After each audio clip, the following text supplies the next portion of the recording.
भक्तों, जिस किसी व्यक्ति से हमें जब सुनना होता है तो सबसे पहले हमें उनका मत जान लेना चाहिए। ये आप सबके लिए मैं कह रहा हूं, क्योंकि कथा के रसिक तो आप बन ही चुके हैं, या आप हैं ही। कथा तो आप सुनना चाहोगे, कथा तो अब जीवन हो चुका है, इसलिए बिना कथा सुने हम जी नहीं सकते।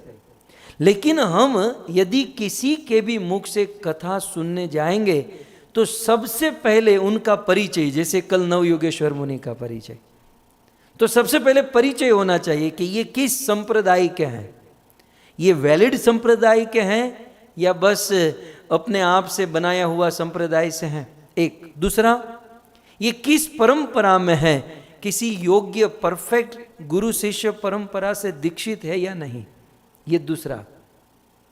और तीसरा महत्वपूर्ण है कि जब भी हम किसी से कथा सुने, प्रवचन सुने, ज्ञान ग्रहण करें तो सबसे पहले हमें उनका मत जानना चाहिए कि वे उसका मत क्या है।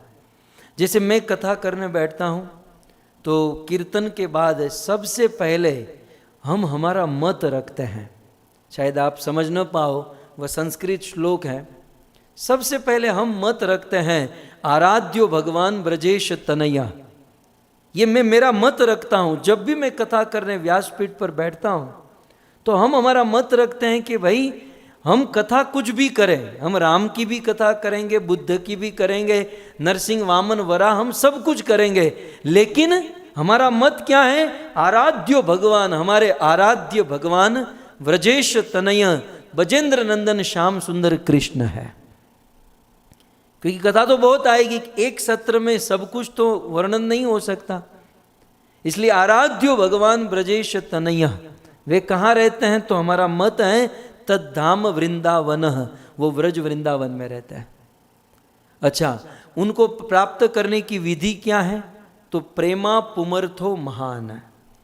हमारा मत है कि हमारा लक्ष्य है कि उनसे प्रेम प्राप्त करना।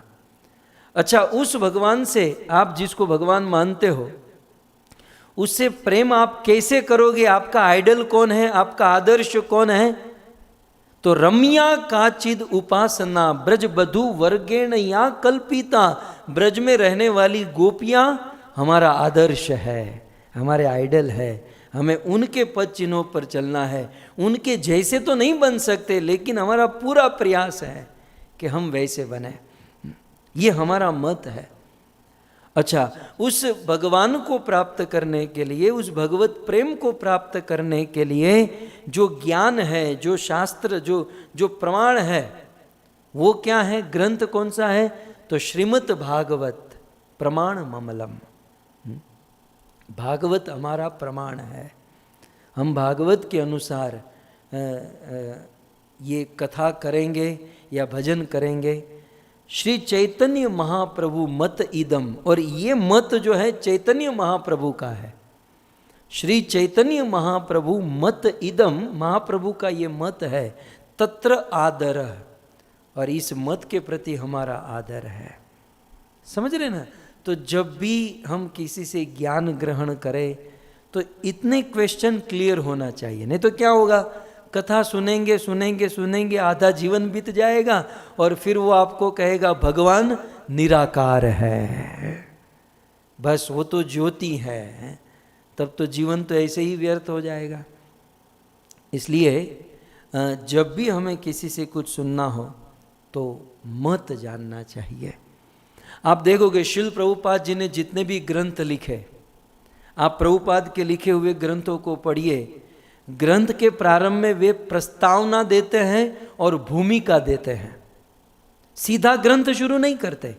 शिल प्रभुपाद अपने ग्रंथ के प्रारंभ में प्रस्तावना एंड भूमिका, और उसमें प्रभुपाद क्लियर कह देते हैं परम ब्रह्म परम धाम पवित्रम परमम भवान, हमारी दृष्टि से भगवान परमेश्वर कृष्ण है। यदि आपको इसे स्वीकार करना है और इस वे में, इस मार्ग में आगे बढ़ना है, तब ये पढ़िए, नहीं तो यह पढ़ने से आपका कोई मतलब नहीं है। सो इस प्रकार से मत